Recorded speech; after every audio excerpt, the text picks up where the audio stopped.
There is a law in the Bible, and it's not labeled this way, but I like to call it the law of indirect effort.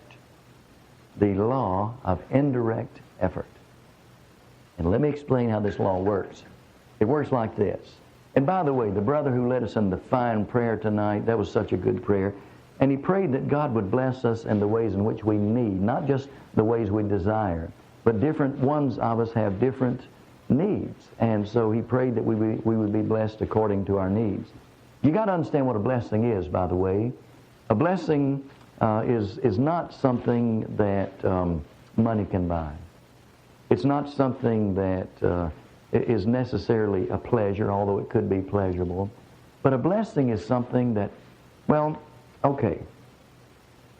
If you've ever experienced temporary eyesight problems, then you know what a blessing it is to be able to see clearly. Amen? That's a blessing. Good health is a blessing. Love is a blessing. Family is a blessing. Freedom is a blessing. These are the kinds of things that are real blessings. True blessing. And so when we count our blessings, you don't want to start with a bank account or a portfolio. You want to start with the things that really matter. Lord, I thank you. If you can still walk, thank the Lord that your legs still work, because there are a lot of people whose legs won't work and will not support them. And if you can see, if you can hear, if you have your mental faculties in fairly good shape, be grateful, because that's a blessing. Your family is healthy. There's a blessing that cannot be bought with money. So count your blessings that way. Well, all right. I said that the law of indirect effort is one where if you try to get a blessing for yourself, you can't get it.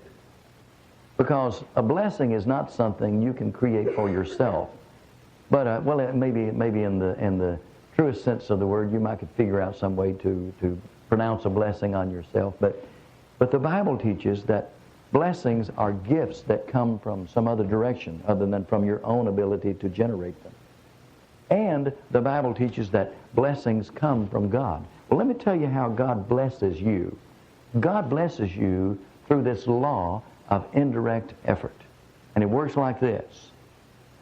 You get blessed when you bless others. You bless others, and God blesses you. That's the way it works.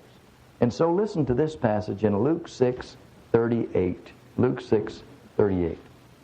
He says, "Give, and it shall be given to you." He's not saying give to yourself. He's saying give to someone else, to someone who needs, someone who has a need, someone who needs help. Give, and it will be given to you. Good measure, that means you'll get a good return on the blessing. Pressed down, that means that it'll be a very good return. It will be shaken together. That gives you the idea of grain being shaken together and settled down. And then it says running over. And one translation says just be spilling over into your lap. Just lavishly, abundantly blessed when you bless other people. Give, and it shall be given to you. Good measure, pressed down, shaken together, and running over. Will people give into your life? Will blessings come into your lives? Well, you don't want to be a scorekeeper. Now, scorekeepers are people who, it's kind of like if the scorekeeper, if they send you a birthday card, then they notice when they don't get one from you because they keep score. Scorekeepers, if they do something nice for you, they expect for you to do something nice for them.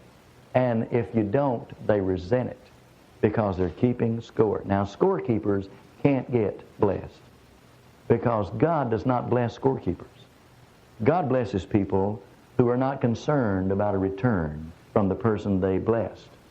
God blesses people who just let Him handle it. Let Him keep score because He keeps score perfectly. I have a little brother. He's a car salesman. I love him and I'm very proud of him. He's not little because he's bigger than me, and he's not young. He's 40-something, but he's still my little brother, my youngest brother. And He works for a new car dealership, a Buick GMC Pontiac type dealership. But before he was there, he was with a little, well, actually a large used car company.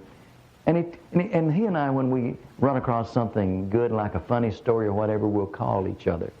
And it usually starts out like this. You pick up the phone, and I'll say to him or he'll say to me, I got one for you. And so he called me one day at my office and he said, I've got one for you. And I said, okay, what is it? He said, well, I was out on the lot this morning. He said it was very, very hot out there on that asphalt. And he said, I look and here comes an old Dodge Diplomat down the highway with a flat tire. And this little old lady's driving this Dodge Diplomat and she's fighting the wheel. And he said she just eased right on past the dealership and just disappeared out of sight. And he said, I wondered about her and what was going to happen to her. And so in a little while, he said, I look out the window. He said, I'm back in the office in the air conditioning. And he said, I see this little old lady, and she's walking. She's got her purse, and she's walking onto the lot, and she's coming toward the office. He said, I opened the door for her. I said, can I help you, ma'am? She said, yes, you can, son. She said, I have a flat on my car, and my husband's sick. He's in the back seat, and I'm trying to get him to the doctor. Will you help me, son? And he said, well, of course I will. Well, he tried to get her flat fixed, and somehow the spare wouldn't work, and so he said, look. And he just went out there to one of those nice cars shining out there on the lot, and he had the maintenance man to start it up and let it cool off. And so then he had him to go up there and get the sick husband out of the back seat, put her in the driver's seat, and told her, just go on to the doctor and take care of things. Well, she went to the doctor, and they got some treatment, and they came back, and by this time, it had the flat fixed on her car. So she went on. Well, later on that afternoon, he looks, and here comes the old Dodge Diplomat back onto the lot. And he's thinking, oh, no, I wonder what's going on. Is he sick again or something? And the little lady gets out with her purse. The husband's kind of propped up over on the passenger side. And she said, son, you know that car you loaned us this morning? We like that car, and we want to buy it. And my brother said, is that the way it works? Talking about the law, that give and it'll be given to you. And I said, no. That's not the way it works. I said, that won't happen one time in a million times that you bless somebody, and especially in short term, they turn right around and pronounce a blessing on you. I said, it doesn't work like that, Patrick. I said, that's very, very, very unusual. I said, here's the way God takes care of things. It could be that it'll be our mother out on the road one of these days, and she'll have trouble, and some kind soul will help her. And I said, that will be the payback. Give, and it shall be given to you. Good measure, pressed down, shaken together, running over, spilling over into your lap, will men give into your life. Well, that's the law of indirect effort. I want to talk about being generous and how that God blesses generous people tonight. When I was a very young Christian, I had a very good job. As a matter of fact, I worked at a job that was coveted in my little subculture in my corner of the world. I worked for TVA, the Tennessee Valley Authority, and I was one of TVA's boys. I was one of their own. I was one of their apprentices, and I came up through the apprentice program at TVA. And I won the outstanding award, the highest award that TVA awards their apprentices. I won the Outstanding Apprentice Award, and I've got that certificate. And I really treasure it because it means a lot to me, and I worked hard for it. Well, it turns out that as a new convert, when we started Bible study at the Lehigh Church of Christ, which is now the Florence Boulevard Church, the auditorium class was studying one of V.P. Black's books. Now, if you don't know who V.P. Black is, he's a powerful old preacher. He's old now.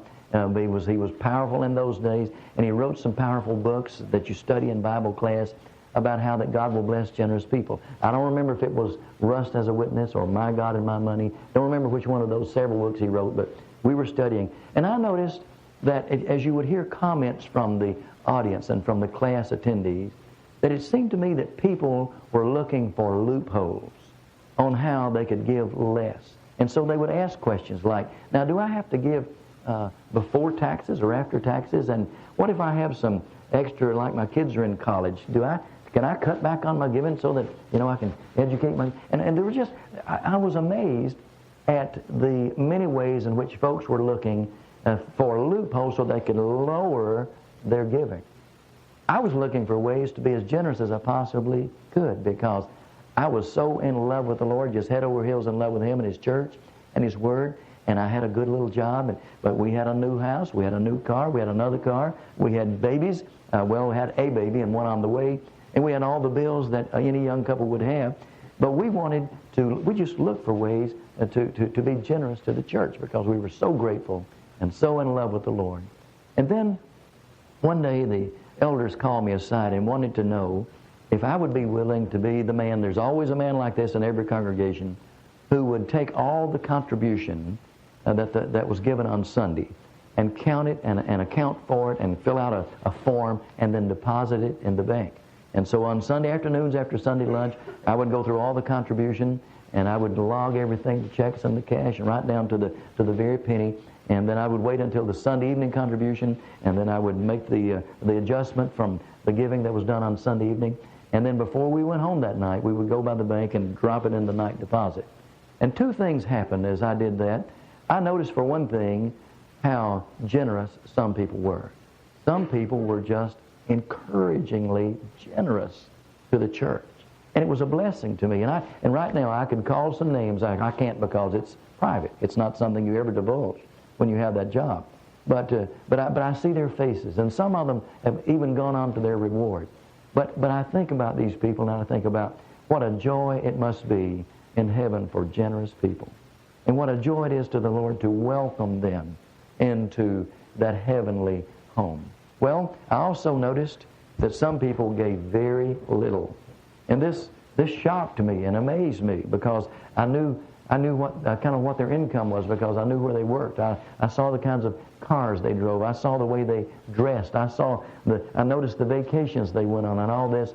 And then I saw what they consistently gave Sunday after Sunday after Sunday, and it was very, very small. And I just wondered to myself, now, I'm not one of these who thinks you've got to give everything you give to the church. I think that being generous is something it's a lifestyle. But I think the church is number one. Amen? Seek ye first the kingdom of God and His righteousness, and then all these other things will be added to you, all these blessings that you need. And so that tends to be my story. Well, at the same time, I was falling in love with ministry and with preaching. And so I quit my good job. And I enrolled in our school, Heritage Christian University, then called International Bible College. Well, the school was struggling. It was new. And I actually saw our founding president break and cry in chapel one day, and asking students and faculty and staff alike for us to have a special prayer to find the money we needed just to make faculty payroll. And he was one of these presidents who he never got paid until he made sure everyone else was paid. If anybody had to wait on their salary, it was Brother Coyle. And he had to do it time after time after time. And it so moved me that I went to him and I asked him how I could help him. And he said, we've got these little coupon books. He said, if you could get a church to let you offer these, and he said, go out and try it. And so I went out and got a Sunday afternoon or evening appointment. And these little coupon books were for $5 a month. $5 a month. And we were looking for donors at $5 a month. And I would get up and preach a message on the Great Commission and then stand at the door so that the brethren couldn't get out until they walked by me, and felt guilty if they didn't take one of these little coupon books. Well, the first time I tried it, 12 people took a coupon book, and see, that's $60 a month. And I could hardly wait to get to the school the next day to tell Brother Coyle, 12 people said they're going to give us $5 a month, not $500, $5. And this was in 1972, and I was so happy. I just felt like, that the Lord was smiling on me, and I was grateful to be used in such a way. Well, I continued to do that, but then my wife and I got our income tax refund from the year before when we'd had a good salary from TVA. And when we got our tax income, it was $502. $502. And we talked about it, we prayed about it, and we kept the $2 and gave the $500 to our little Bible college, where I was the janitor as well as a student. Well, this so shocked Brother Coyle our founding president, that he called me into his office and he said, Dennis, he said, we've never had a student to make a gift of any significance at all, and then here you come along and you give $500. How can you do this? I said, well, Brother Coyle, it was a windfall for me. It was an income tax refund. I said, we're getting by without it. I wanted to give it to you. We need help. And so,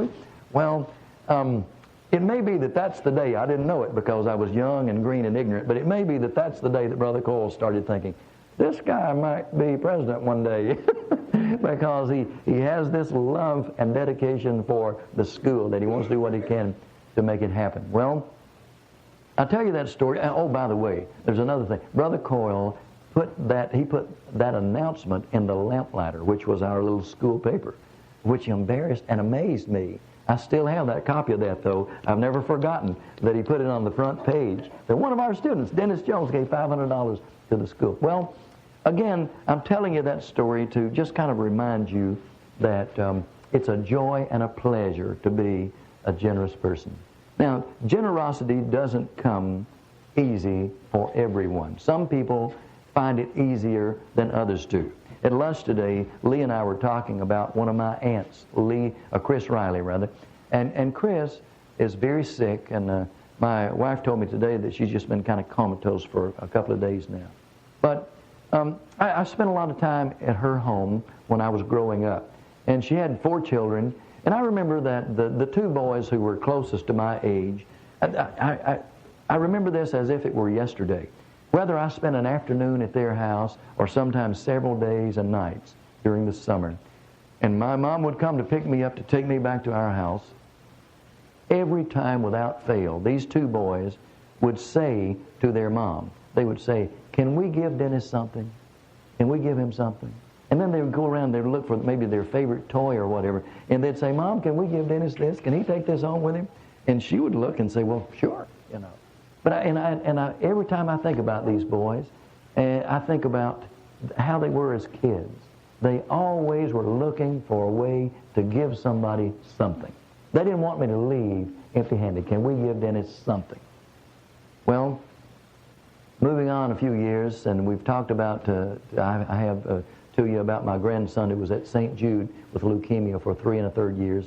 One day, our grandson Cole and with his mom, our daughter, they were at St. Jude, and he was having some blood work done and some chemo. It was an outpatient kind of thing.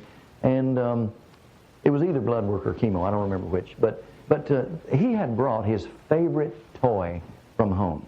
I don't remember what the toy was. It might have been a little something, a little animal or something, or a truck or whatever. Anyway, it was his favorite. So they're at the hospital, and they're waiting on some test results. And they're in this common area where there are lots of toys that have been donated to St. Jude kids. And so he's got his little favorite toy in there, and it winds up in the hands of another child. And this child just falls in love with this toy. And he just wags it around, and he's having so much fun with it. Well, it's about time to go, and so my daughter gently gets the toy away from the little boy, and the little boy just kind of follows her around, and she brings it over, and she puts it in the hands of our grandson. And she said to our grandson, tell this little boy that this toy is yours. And so, as opposed to just the common community property there. And so she said, tell him it's yours. And Cole reached out and handed it to the little boy and said, it's yours. Don't you just love it? See, some people just find it easy to be generous. His attitude was, well, this kid likes this toy. If he wants it, then it would give me pleasure to give it to him. Well, the attitude of generosity is such a great blessing. Now, some people find it difficult to be generous because of their upbringing, or because of what they've been taught, and some because of their personality style. There is a personality style that God has wired some of us with, where we are just naturally very possessive. This is mine. I bought it. I've had it for, X number of years. This is mine. This belongs to me. My name's on it, and therefore it's mine. And it's going to continue to be mine because it's mine. I bought it. It's mine. It belongs to me. And then people who are wired that way, even at work, I mean, if you were that kind of, say, preacher, you would say, this is my pulpit, it's mine. I don't want any other preachers around it or behind it. This is my stage and my floor. These are my walls. That's my typewriter and my desk. And you say, but doesn't it belong to the church? It's mine. But it's the church. It's mine. This is my pencil and my chalk and my this and so we're that way sometimes. It's our territory. We're very possessive. We're very, very protective. We don't want anyone sharing with anything that we have. Well, if you're wired that way, personality-wise, you need to know that you can overcome that there is a remedy for it, and it's by forcing yourself, by making yourself be generous even when you're uncomfortable doing so. And by doing so, you begin to grow out of that attitude of possessiveness. And then there's poverty consciousness. Poverty consciousness is when we grew up poor, or we grew up thinking we were poor. You know, I've noticed that a lot of people who talk about how poor they were when they grew up, what they meant was they didn't have as much as some other people that they were around, but actually in America, they were very well off. They might not have been rich by American standards, or they may have been poor by American standards, but still rich compared to the rest of the world. You see, do you ever visit someone who maybe built a house about 3 years ago, and 3 or 4 or 5 years ago, and so they're happy to show you through their house, and then somewhere along the line they'll say, if I had it to go over again, I would have built more closet space. Why? Because we've got so much stuff. Yeah, we got a lot of stuff. Our attics are full, our basements are full, our closets are full, and the garage is full, and if you got a storage building, it's full. And what's the fastest growing industry in America? I think it must be these storage companies, because they're cropping up everywhere, all over America, because we've got all this stuff. I was in Dallas back a few months ago, and I visited a lady who gave us $65,000, which tells me she's generous. But I want to remind you of this, and I told the guys this yesterday, that the value of a gift is directly proportioned to the sacrifice. The value of a gift is directly proportioned to the sacrifice. Now, let me explain it. If I've got $11 and I give you 10, then that's a pretty sacrificial gift. If you've got $11 million and you give $10 million, I gave more than you did. Why? Because you still got $1 million. So you haven't sacrificed like I did. I've just got $1 left. And so it's the level of sacrifice that makes the difference. Well, anyway, I go to see this lady and to thank her, actually to pick up the check. But it had been prearranged, and we'd been talking, and I'd visited her a time or two before. And so she told me that she had somehow some bond or something had matured, and so it was ready. So I go to get the gift, and she lives in this gorgeous house. And it's a 2-story house. And you want to know what's upstairs? Nothing but closet. The entire second floor. I'm talking about, and now it was designed as like 3 bedrooms and like a great room and things like that up there. Everything is closet. And she's gone out and she's bought these clothing racks like you see in stores. And you can walk, and she is so proud of all this clothing. And she said a lot of it she bought at yard sales. And she said, and she showed me designer clothing. She said, I just gave $10 for this, and look, still got the tag on it. It's never been worn. And she's so proud. And the thing about it was, she will not live long enough to wear all this clothing. But it gives her a sense of security to know that upstairs she's got 3 or 4 bedrooms, 3 or 4 rooms of nothing but racks of clothing. That's all there is upstairs. And this gives her a warm, fuzzy feeling that she feels like she's secure now. She's safe because she's got all these things to wear. I didn't ask her because it wasn't my business, but I just wondered if she didn't grow up feeling kind of poor, and maybe she didn't have very many outfits. Maybe she just had one. Maybe somebody at school one day said, Wanda, do you have any other thing else to wear? You wear the same thing all the time. And it kind of touched her heart in a negative way, and so she probably vowed to herself that when I get grown and I get out on my own, if I possibly can, I'm going to have me plenty of clothes. I don't want to ever have to wear the same thing twice. Well, she won't have to. She's reached that point because she's got poverty consciousness. Well, okay, John has given me a time limit, and I'm going to honor that thing out because I want to come back, Brother John. I want to call this sowing to the Spirit. So let me share one verse with you, and then the message will be yours. This is Galatians chapter 6. Galatians chapter 6 and verse 6 and following. I'll give you a moment to get there. Galatians chapter 6 and verse 6. Let him or her, that's a him or her there, folks. Let him or her who is taught the word share in all good things with him who teaches. Now what this means is that God wants you to support Mike and Eric and me. If we share the word with you, then God wants you to take care of us. I did a thing last week in our workshop called The Proper Care and Feeding of Preachers. And I think it's going to become a book. And by the way, if you'd like to have that recording, let me know and I'll send it to you. But it's talking about how to take care of your preacher. And not just financially, but just in ways in which... And I bring out some things that Mike can't say to you, and Eric can't say to you, but I can. Why? Because I'm leaving early in the morning. Let him who is taught the word share in all good things with him who teaches. Do not be deceived. God is not mocked. Whatever a man sows, that will he also reap. For he who sows to the flesh, that means when you've got several rooms of clothing and you've got all this stuff and you're just investing in more stuff for you, for he who sows to the flesh will of the flesh reap corruption. But he who sows to the Spirit, that means invest in eternal matters, in spiritual things, in things of God. But he who sows to the Spirit will of the Spirit reap everlasting life. Everlasting life. And do not grow weary while doing good, for in due season we shall reap if we do not lose heart. Therefore, as we have opportunity, let us do good to all, but especially to those who are of the household of faith. Well, that's what I wanted to bring to you tonight. Sowing to the Spirit, the law of indirect effort, that give and it will be given to you. God is the ultimate scorekeeper. Don't try to keep score yourself. Just know that you can trust God to make sure that you are blessed as you bless other people.